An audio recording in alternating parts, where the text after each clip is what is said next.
So welcome everybody to the BRIA webinar series, The Future of Leadership, Entrepreneurship, Design, and Thinking. It's a pleasure to have you again. This is our 5th edition, and today we have the honor of having Robert Hacker with us. So Bob is a long-term friend, a speaker at BRIA for the CEO Meet and Master program, and I'm sure you're going to be delighted with all the insights he brings to the table today, to the discussion today. So welcome, Bob. It's great to have you. Thank you, Adriana. It's nice to be back. Great. So for those who don't know Bob, so Bob is a co-founder and director of the Startup FIU. It's a great program where he's inspiring a lot of young leaders and also helping the faculty at FIU be a little bit more innovative and have the entrepreneurship mindset that we care so much about. He is also an author of a great book, Scaling Social Entrepreneurship, Lessons Learned from the One Laptop Per Child, where he was also the COO and CFO for a while. He also is an entrepreneur himself. He built a billion-dollar public company in Indonesia. He has taught entrepreneurship at MIT and now at FIU. So it's an honor, Bob, to have you and to discuss such an important topic, especially these days. Just to remind the audience that what BRIA does, so let me just share with you what BRIA is. So BRIA is also an entrepreneurship kind of project. It is a startup, it's a benefit corporation based in Florida. We bridge the gap between innovation, practice, and purpose. One of the features of BRIA is to inspire leaders to change organizations and to promote the impact economy, which is to pursue financial returns while you are also pursuing social and environmental good. So it's the mission of BRIA to do so. And one of the programs we have going on right now is the CEO Meet and Master, which I already mentioned, and Bob is a speaker of, and you can see Bob right there in action in one of our pre-recorded sessions that you can see online. But today is the best way possible. We'll see him live and we'll be able to interact with him directly.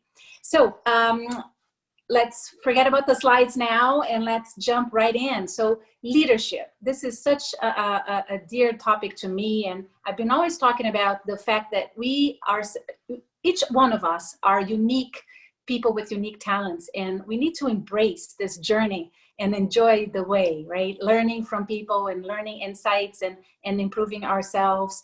I love the concepts of leadership that, okay, you're influencing other people, but it's also how you as a person act, relate to others, learn. So many different meanings for leadership that I admire and I think are very appropriate for the moment. Bob and I have had many discussions about the 4th Industrial Revolution, which is a moment that was already happening, a motion, a movement that was already happening before the pandemic. And with the pandemic, some of the trends just accelerated and got a little bit more visible and more tangible.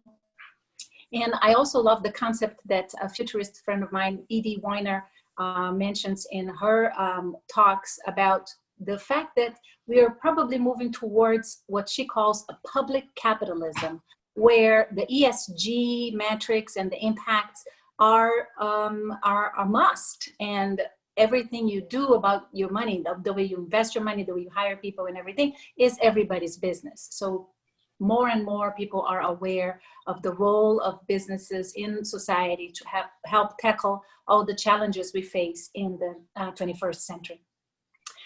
But today we're going to be talking about entrepreneurship, and this is so important, not only in startups, but in big corporations as well. So Bob, what is the connection between design and thinking with entrepreneurship? Well, I think if you look at entrepreneurship, Michael Porter gave us a very simple model to understand it. And what he said was you create value, you capture value, and you deliver value. Deliver value is what we would call customer experience. So when you look at this process, you realize that there's actually the opportunity to innovate, to create additional value at every part of the process. And for example, there's a really excellent book, one of my favorite business books. It's called 10 Types of Innovation, and it talks about 10 ways to innovate just within business model, all right? So it doesn't really go as far as customer experience, but it's because of when the book was written, okay? But there's a long history of value creation and innovation. So then the question becomes, how do you initiate this process of innovation? And that's where I think design thinking plays such an important role, because design thinking, you know, everyone focuses on the word design, but they actually ought to focus on the word thinking, because design thinking has a very wide application. The US Army used it to address the problem of insurgency in Iraq and Afghanistan, all right? That's a fairly extreme example of the flexibility of this model. So when you think about something a bit more measured, like running your corporation or your startup, what design thinking does is it brings a lot of focus, first of all, to the customer. Second, there's the discipline to make sure you have the problem framed correctly based on your understanding of the customer. And then you move into creativity, prototyping, and testing of the solution in a very organized way. And so I like the rigor of design thinking combined with the importance of innovation to explain, you know, how one does entrepreneurship well. And I love it when you say it in your book too, that every entrepreneurship is social entrepreneurship. And this fact that you have to frame the problem very well first. This is the key to success, right? Right. I think that is the future direction. If we could agree on a vocabulary, it would probably help us get there. But for example, the woman that you referenced was talking about some form of capitalism, all right? And a lot of people put adjectives in front of capitalism. I'm not that creative.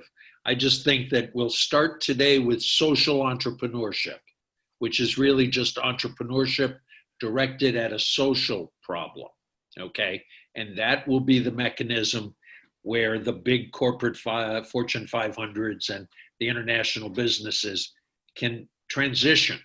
They can transition from where they are today with shareholders as really the only priority to a model where it's much more balanced what they deliver through their social entrepreneurship.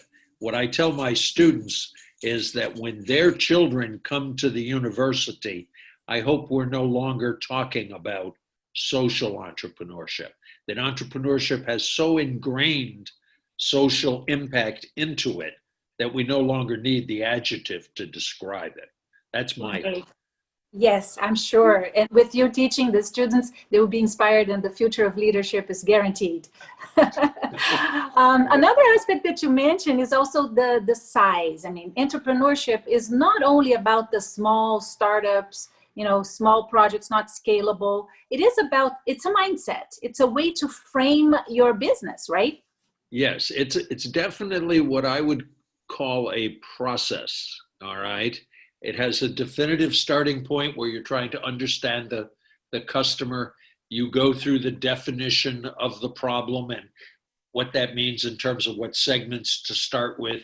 You refine the business model like I talked about, and then you're at the point where you make a go, no-go decision that we want to scale. One thing that people overlook about entrepreneurship, which I think is a really good takeaway, which is even if you never start a company, entrepreneurship is a superb set of tools to do problem solving, to lead to decision making. And so what I teach at the university is, you know, learn entrepreneurship. If you do a startup, that's even better, all right? But it's such a good tool set, you know, focus on that. And to use it wherever you are, and even in big corporations and big teams, especially now that we are so networked. Oh, and that reminds me, this is another conversation we always have and have fun with, complexity. You introduced me to this topic when we started talking back when, and I, you know, visited the Santa Fe Institute based on your recommendation, and I've been a big fan of all this complexity science and theory. So how does this connect? What is, you know, this networked approach, and what is this relationship with entrepreneurship? Well, what complexity basically says is that all systems, natural and man-made, can be explained by the same set of principles. A bunch of physicists in the 1990s decided that all the problems in physics had been solved, so they looked around for a new field of study. And what they realized was this similarity of principles, similarity of operation between nature and man-made systems was awfully interesting. So they focused on it. 30 years later, we have a lot of empirical evidence that supports the validity of complexity. Coincident with that, validation, if you will, leading business thinkers like BCG and McKinsey are advocating a complexity-based approach to management as a way to improve customer experience, speed of innovation, and overall better performance by employees. And the principles are multiple. We could have almost a whole podcast on complexity and management. But if you read BCG or you read McKinsey, they document pretty well how it relates.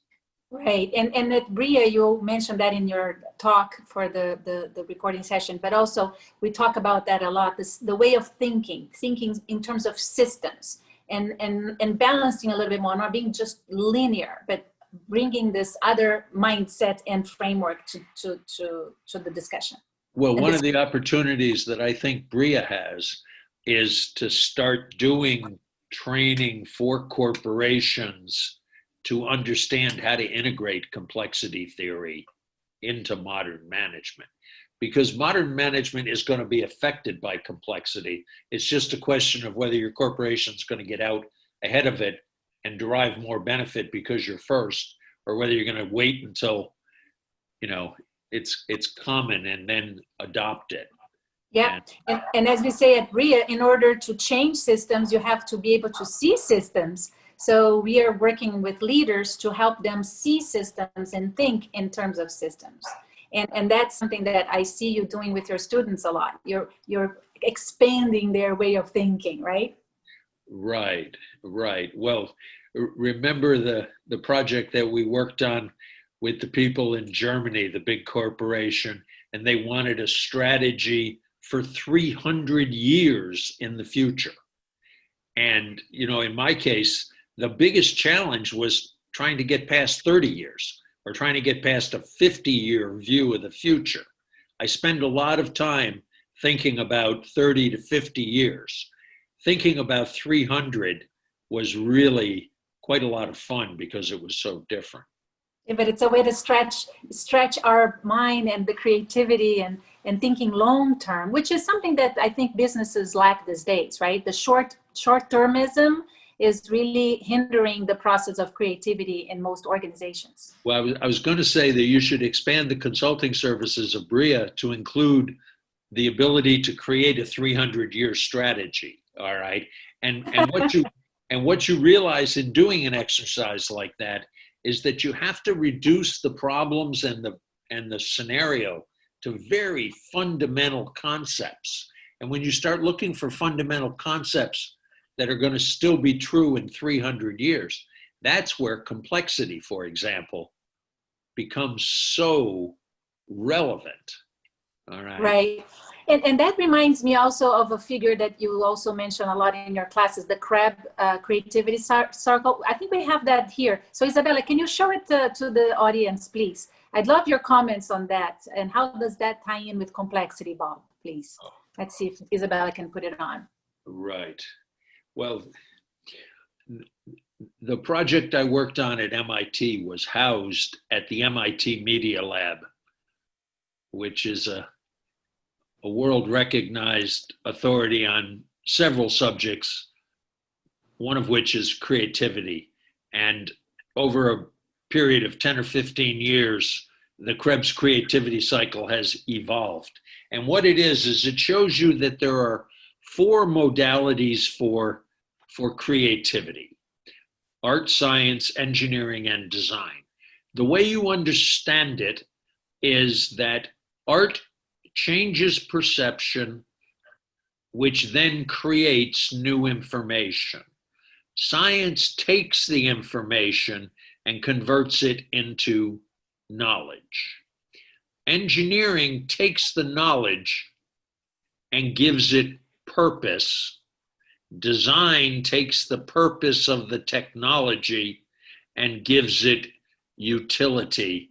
And when you create utility, you change perception, which starts the cycle all over again.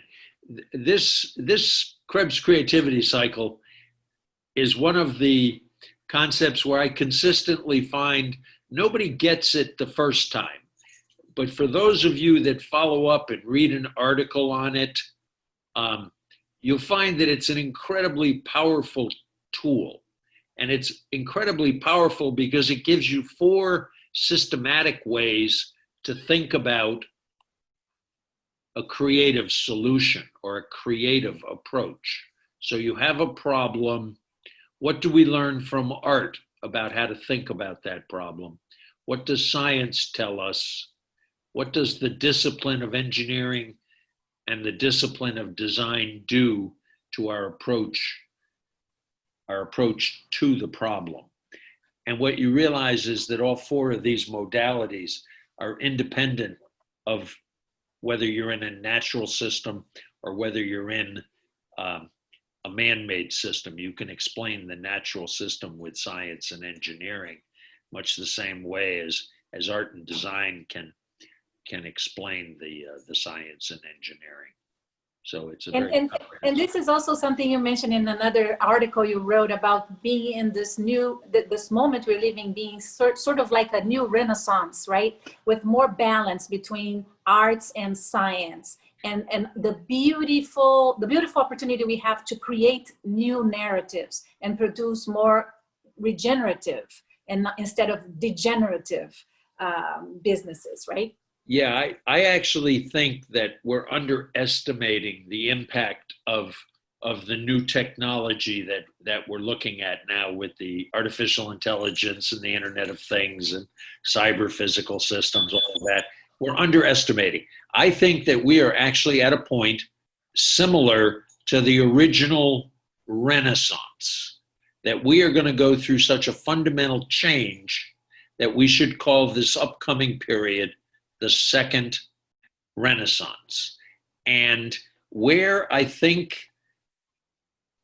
we're going to see this magnitude of change is if you go back and look at the original Renaissance, it was largely launched by a change in art. And the change in art was to introduce perspective into painting. And what that change did was it showed that abstract ideas could be presented in a tangible way, the art being the tangible way. And if we look at the world we're living in now, where will art impact us to the same degree? It will impact us if art can give us perspective on all of this data that's being created. All right. Most of us know about gigabytes. Some of us know about terabytes.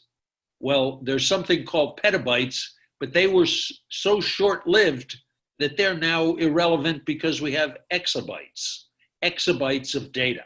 Whenever you change the measurement scale of something, you can be sure there's an opportunity there. And we went right through petabytes without even stopping.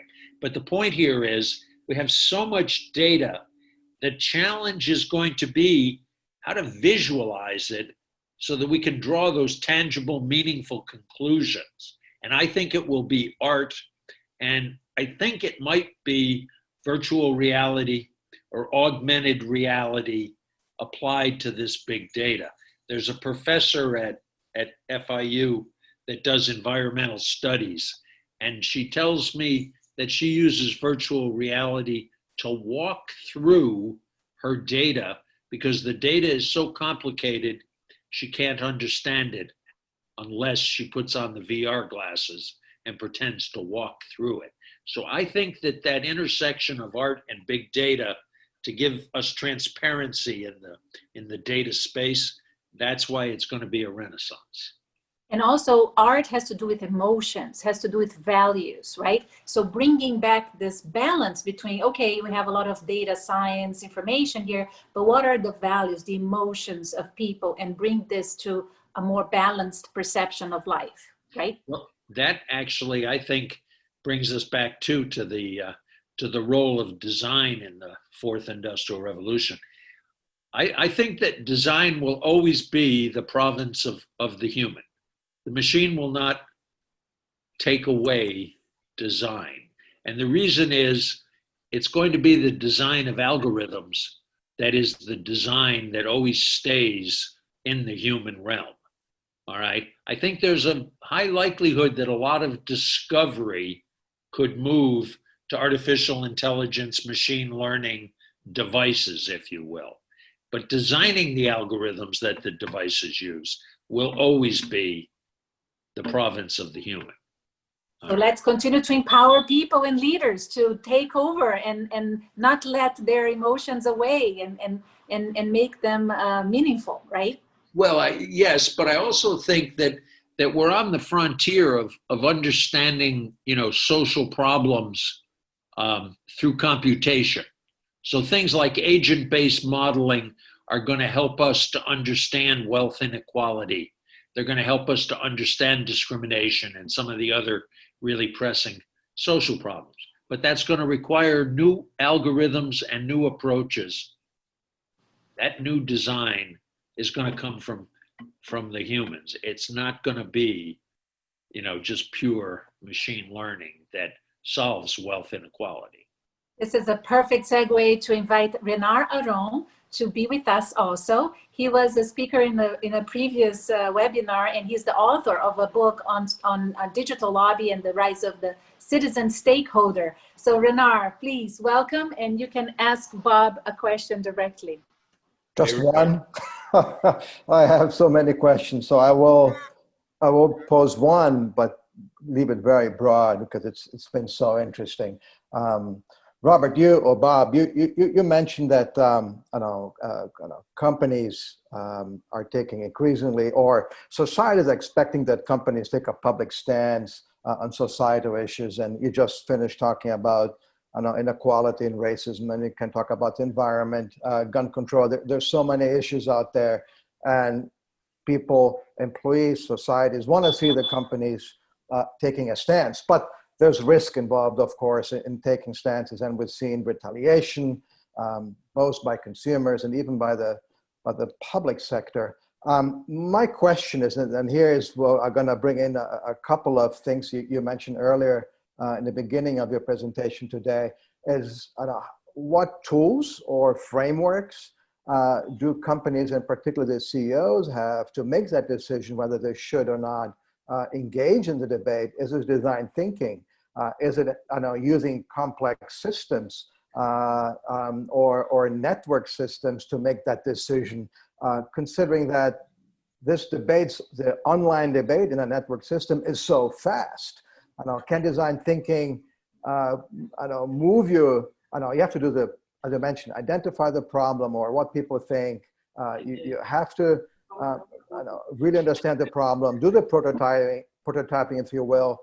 But the network system, everything moves so fast because it's complex. So anyway, I'm throwing, you can take it any way you want to, but how do companies and CEOs survive and take a stance or not? Well, I think that actually the financial markets might provide one of the impetus. A few years ago, the SEC put in place reporting requirements for different kinds of risk, okay, which I thought was interesting, and it was very comprehensive. There is talk that the SEC is considering to put in place social impact reporting, all right? And of course, the challenge is what are the standards and what's the scope. But you and I both know that if we spent the weekend, we could answer that question for the SEC. So my feeling is we might not be too far away from the SEC helping us. There's also an academic dialogue that basically says that stocks are mispriced, all right, and that they're overpriced because we haven't built in the cost of all the social change and environmental change that's coming, all right? Well, when you start talking about stock market valuation, now you have people's attention, right? And so I think that, the good news is we might get some help from some people we wouldn't normally look to. Mm-hmm. Very interesting. Thank you. Thank you. Adriana. You're mute. You're mute. Oh, thank you. Sorry about that. I was thanking Renar for your question and Bob for your comments. And I'm saying to the audience, check Renar's book if you speak Portuguese, because it's not in English yet, but soon it will be, right, Renar? We have the English version coming soon. It's amazing. And if you want to learn more about this, check our previous webinar with Renar on this rise of the citizen stakeholder. Thank you so much, Renar, for being with us. Let me move on and also give the floor now to Nayana. Nayana Rizzo is an expert in government affairs, public policy, impact. She's also joining us to pose a question directly to Bob. So welcome, Nayana. It's great to have you. And please feel free to ask the question directly to Bob. Thank you. Thank you. So great being with you, Bob. I've learned so much. Like Renard, I have so many questions, but I will stick to one for now. And we were talking about social issues, and I was just thinking we cannot talk about social issues without talking about environmental issues. And I think you made that that match so well in your talk here.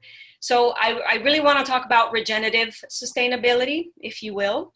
And we see this emerging as a transition from the mechanistic way that we look at the world to a more ecological or whole systems worldview.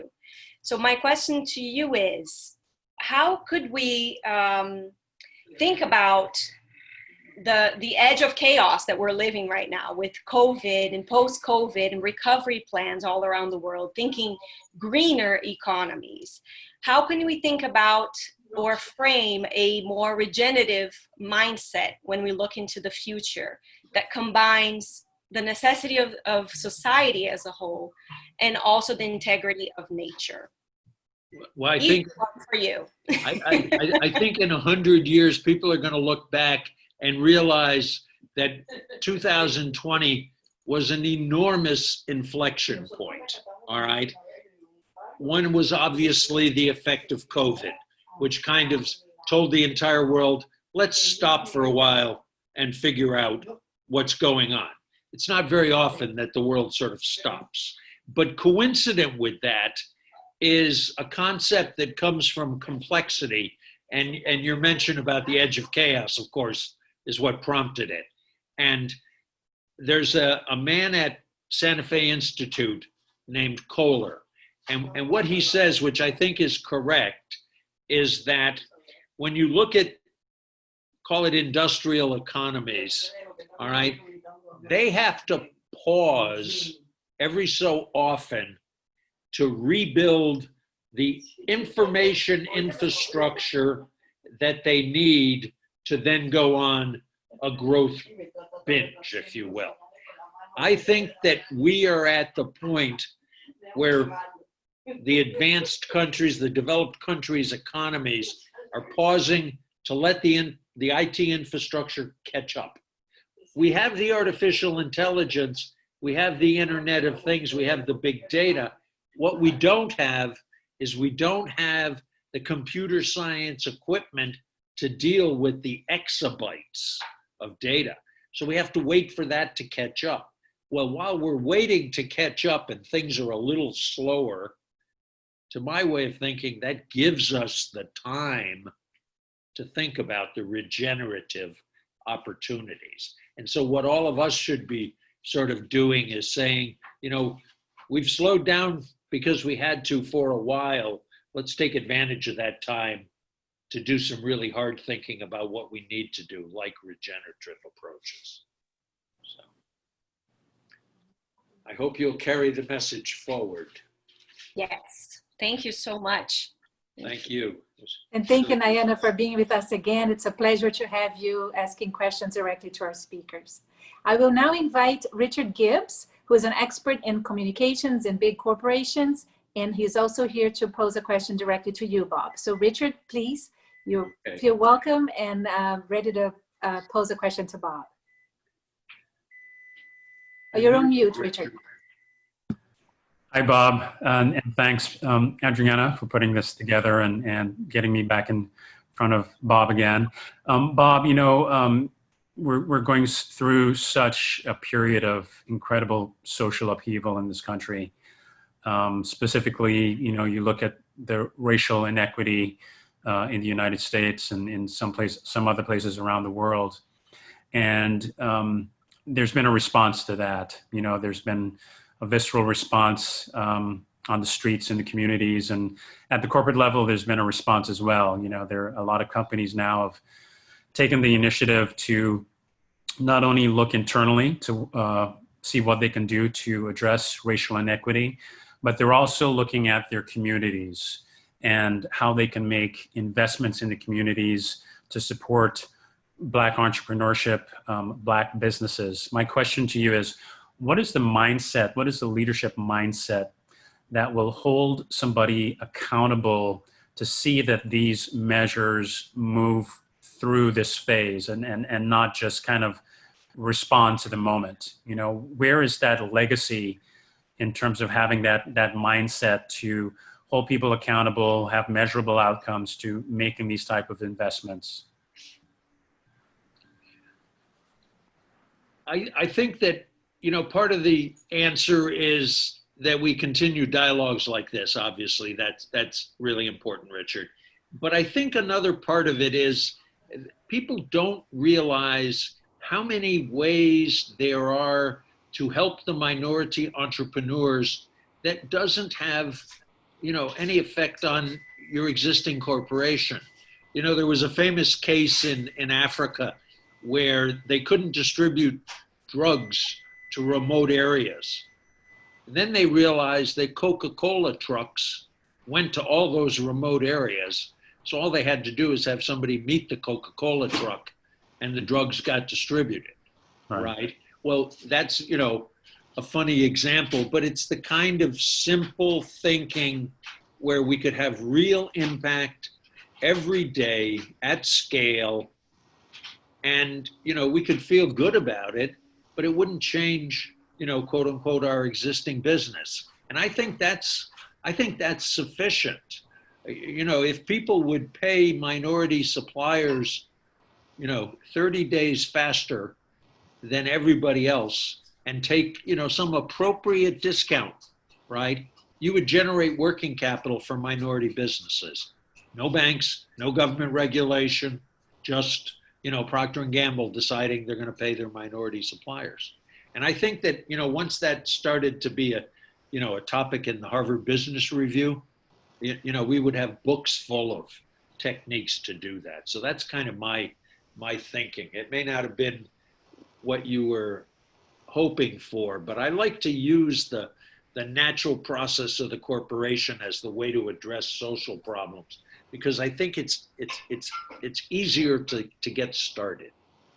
And also to leverage the networked approach like you just described. Like some things already exist and are in place, but if you have the eyes to see and the willingness to connect the dots, to include the different systems, the most vulnerable with empowerment to participate in the decision-making process and to benefit from the projects and the strategy. I have a theory about innovation in business concept, all right? In the 60s, business concept was product solution.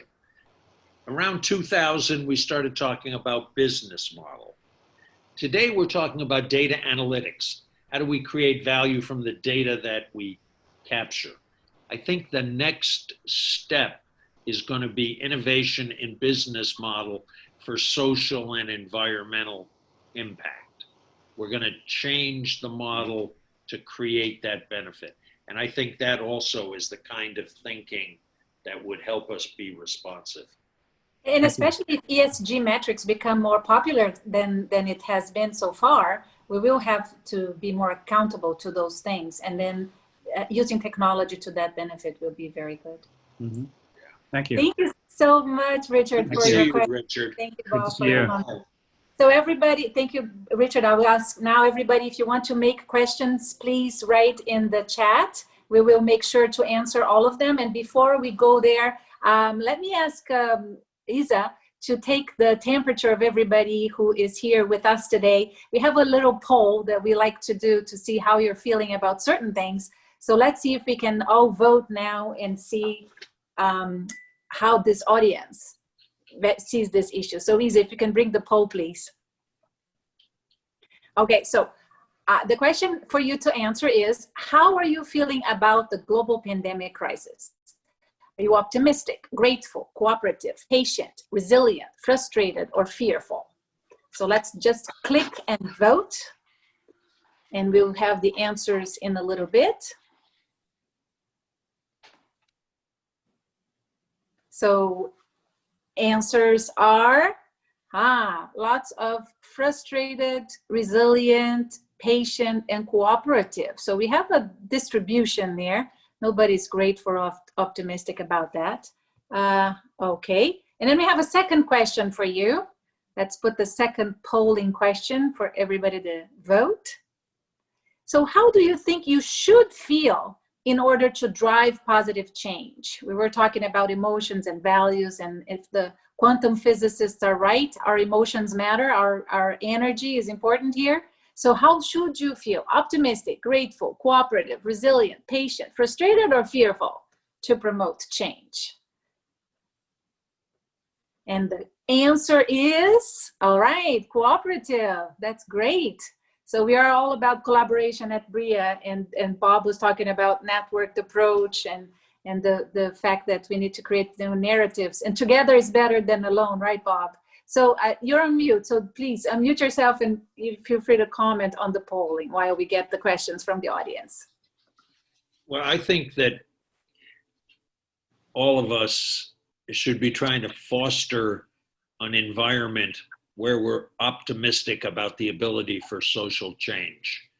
You know, if you study, you know, the Mandelas and the Martin Luther Kings and the Gandhis, they always had very positive messages so that they could appeal to the aspirations of the people that they wanted to reach. And I think that that's a really important point. We're not going to generate social change unless we trigger the aspirations of the people. And we can't do that without being more positive, more optimistic, and more inclusive. Great, and the collaboration aspect too, right? This opportunity to be connected, like we are now today with this webinar or through social media. We have the opportunity to work with people from different parts of the world real time, and this is beautiful. So how do we leverage that to our benefit and promote more cooperation, collaboration around projects and whatnot?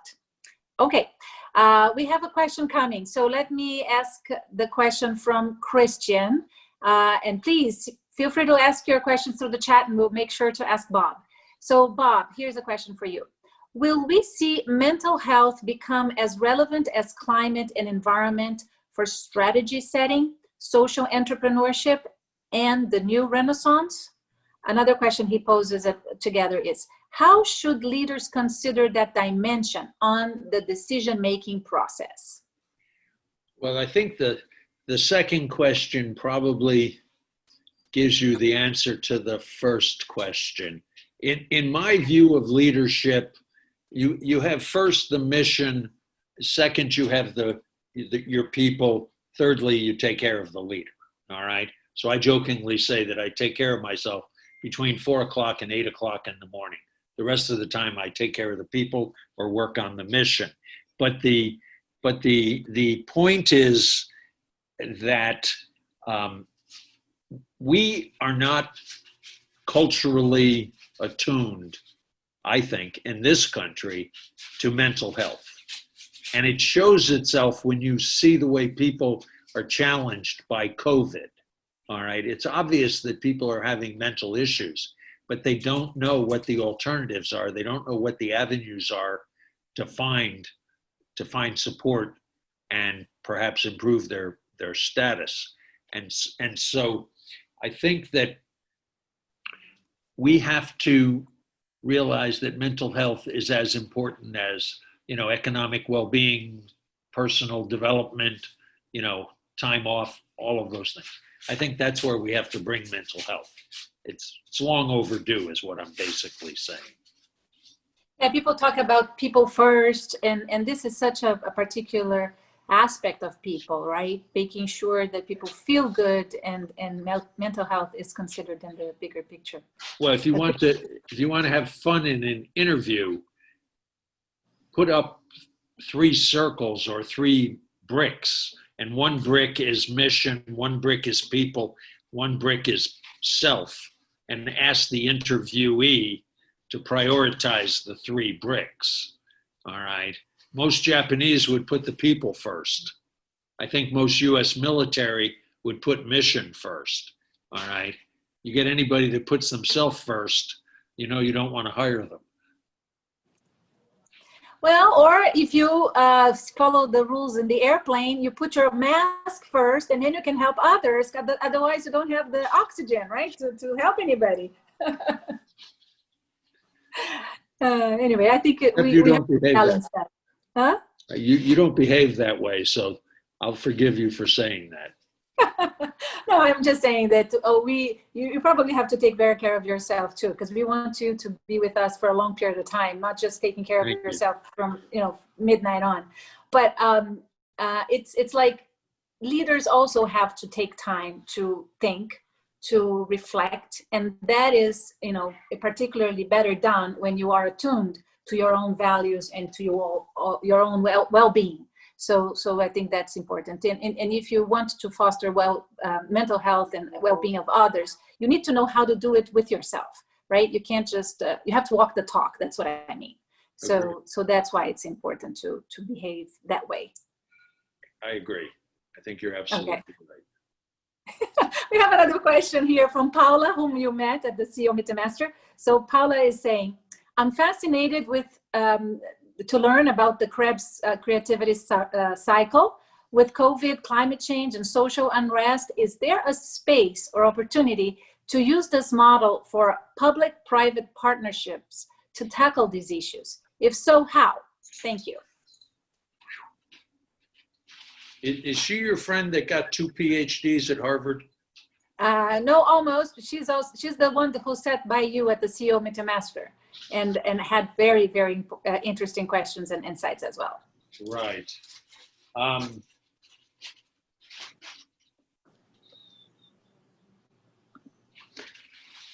I would be inclined to just, frame the issue. These 2 organizations want to have a partnership. All right. Give a little bit of background, and then methodically go through each of the 4 choices to see where you find some traction. All right. And then, fully build it out. The problem is that something like partnerships is very hard to find a process. All right. I mean, you have a couple of choices. You can do maybe design thinking. You can do systems thinking. But I think you could use Krebs because it covers the 4 dimensions of creativity. But you use it as a way to find where the common interest is with no bias, with no assumption. And then you could take a more traditional approach to build it out. It's a really interesting idea, though. I would have time to talk about how to make that a more comprehensive framework. Maybe that's a good insight for the next article you're about to write, right? Yeah, I do like the Krebs creativity cycle. It really good. Let me bring another question to the audience here. So this is another poll. So the last of the polling today, but I'd love to see how you respond to this. So let's see what the next question is. In order to turn this crisis into opportunity and positive change, what is the good practice you believe is most important to apply? So we have as options: prioritization, discipline to drive focus, courage to take risk, collaboration through networks, relaxation, mindfulness, aligning to a higher purpose. So please vote, and we'll have the answer coming up. So voila, collaboration through networks, 40%, courage to take risk, 20%, discipline to drive focus, 20%, and aligning to a higher purpose, 20%. Very interesting. So collaboration first, but courage to take risk, discipline, and aligning to a higher purpose. Bob, please, your comments. I want to meet the person that chose aligning to a higher purpose. 20% did. It's just one person only. Come on, our audience thinks of purpose as something important. No, the reason that I find that answer so encouraging is I believe that person understands the need for aspirational thinking and aspirational approaches. And I don't think you can create real social change without a very good understanding of what the values are and the aspiration that you're creating or encouraging. Right. It all starts with understanding why you're doing certain things and getting motivated. So this is important too. And I remember from one of your classes when you talk about the golden circle, right? Yes, exactly right. You're definitely my best student on that course, Adriana. Thank you. I appreciate the invitations to join you every time. I think you also have the best attendance record too. So. I'll keep doing my best. We have another question here from the audience. So let me read this to you. I think it's an anonymous question, but let's see. How is leadership going to address the concept of business continuity, given what lessons learned companies have learned from the COVID pandemic?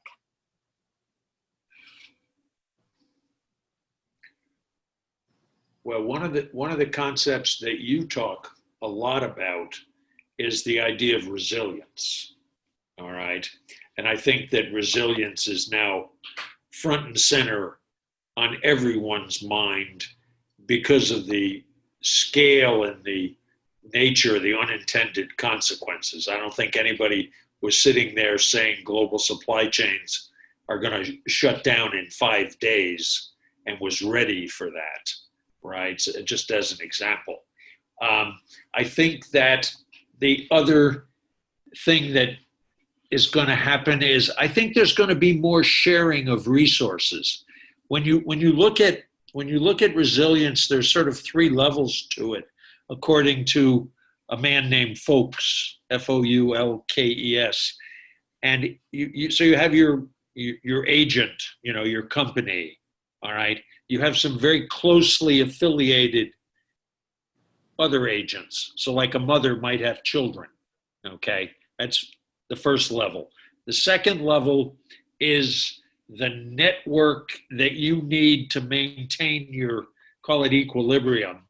And then the third level is the environment.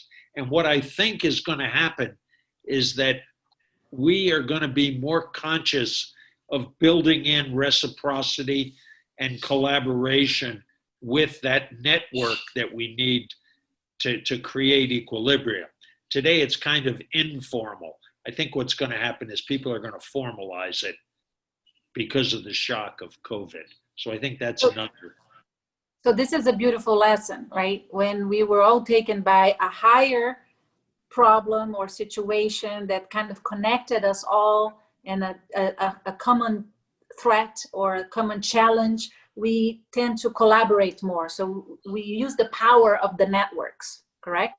Yes, yes. And you've mentioned the power of the networks 3 or 4 times, and I don't think I've followed up even once. So let me follow up.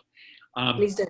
One of the parts of network theory, which I find fascinating, which I don't think people talk enough about, is what network theory says is if you have a small disorganized network, you have a large node emerge, because that's where the economies of scale are. If you have a large network that is well connected, you don't need that large node. Well, that scenario and the change in scenario is the United States from 1700 up until the Second World War. We had a big node and a small network that wasn't very well connected. After the Second World War, with the emergence of computers and eventually the internet, now we have a large network that's very well connected, which means the large node, otherwise known as the federal government, is redundant because we can establish scale comparable to the government on our own without the need for government resources. And so the point here is that what network theory is telling us is I think there's going to be a shift to power at the city level and at the community level. And that move away from the hierarchical top down is also perfectly consistent with complexity theory. Of course, complexity theory and network theory are like twin brothers. But the point here is power should shift to the cities maybe within 50 years. And that will change things very dramatically and put a whole new look on, resilience and optionality and things like that. Yeah, we got a comment here from Diana saying glocalization, right? The power of communities and cities, right? To tackle the issues. Yeah, exactly. And this is kind of what we saw with the pandemic too. We have very good examples from different places in the world who have done it differently and have really showed good leadership in handling the situation. And other parts of the world or cities or communities learned from these good examples across the board, right? That's exactly right. I think the pandemic showed us that in crisis in this day and age, decision-making moves to the cities. Yeah, that reminds me of that experiment with the slime mode a little bit. Can you explain to our audience what this is? I think we still have time for that. Which slime mold example? The way that we can learn from. All right. Yeah, there's an amazing similarity. Slime mold are the first animals that didn't come out of the sea. So they're like 100 million years old. So when you think about them, they must be awfully versatile to have survived that long. And to prove to you how versatile they are, I would just like you to know that they designed the Los Angeles and the Tokyo subway. Yes, they were the designers. I once had a student ask me if they were the consultants on the project. But the point here is that the design of Los Angeles and Tokyo subway systems mirrors the designs that the slime molds use to maintain themselves. And remember, they've been around for 100 million years. So we could say that the design of Los Angeles is a little out of date. But the good news is it's probably very resilient. And it's all because of the slime mold. And so sorry, go ahead. So the only point here is there's something called biomimicry. And that's where we take natural systems and problem solutions from nature and we apply it to man-made problems. And so designing the Los Angeles subway and using the slime mold is an example of that biomimicry. And as we get to understand nature at a more detailed level, at the complexity level of components, you're going to see a lot more influence from biomimicry, or else you don't recognize it. And that reminds me of what you started off with, saying that we have to frame the problems really well, right? So that's what we do with this slime mode project. We put the obstacles very clearly defined in the middle and let the slime mode collaborate around it and find the alternative, the best possible alternatives around it, right? So it kind of brings me back to collaboration, framing the problem right, and designing the solution. Yeah, I didn't particularly like my answer for how to facilitate partnerships, right, between different kinds of organizations.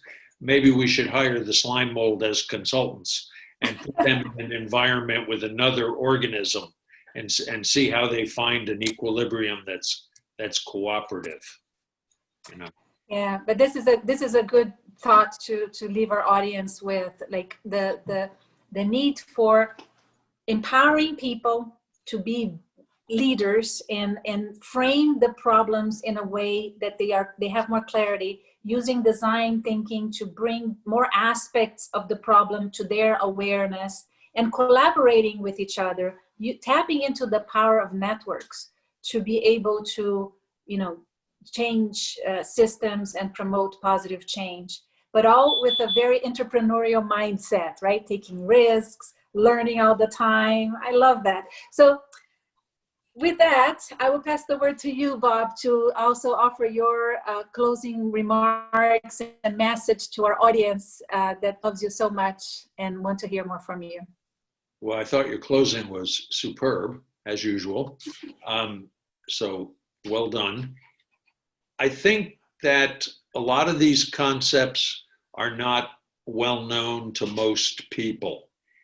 But the good news is there's a group of people in this country and in Europe and in parts of Asia that have thought very hard about these concepts. And these concepts are ready to become mainstream. So if you're looking at a problem that, you know, you can't reconcile, well, maybe we should take a look at it from the biomimicry point of view, or from the point of view of complexity or network theory, or maybe just for fun, let's figure out a strategy that works in 300 years and then work back to today to see what it tells us about how to deal with the problem that's most pressing today. I think that, you know, much as we're in a second renaissance with data and art, I think that, you know, science is in a transition period. We're going to see quantum mechanics become a lot more important. Information theory is another concept that we didn't talk too much about, but it's becoming very transdisciplinary. And so I think all of this is going to create a really rich environment for change. But we have to know that these options, these alternatives are out there. And so that's kind of like what I am trying to do, is make more people aware. And fortunately, Adriana's inviting me to do it through Bria, so it's very nice. Great. Thank you. I was just going to say, if you love what Bob is saying, just like I do, join him at Startup FIU, or come to Bria Institute and see more of Bob in his great talks to Bria. Thank you, Bob, so much for being with us. It's great to have you. And I'm looking forward to the next opportunity to have a conversation with you like this. It's awesome. That sounds very inviting, Adriana. Thank you for having me. Thank you, Bob. Thanks everybody for joining us. Stay tuned for more of Bria Institute, wonderful conversations just like this one. And also join us for the CEO Meet and Master program. It's a pleasure to have you. We have a new class starting next week, so come and join us. Thanks, everybody. Bye-bye. Bye-bye. Thanks, Adriana. Thanks, Isabella.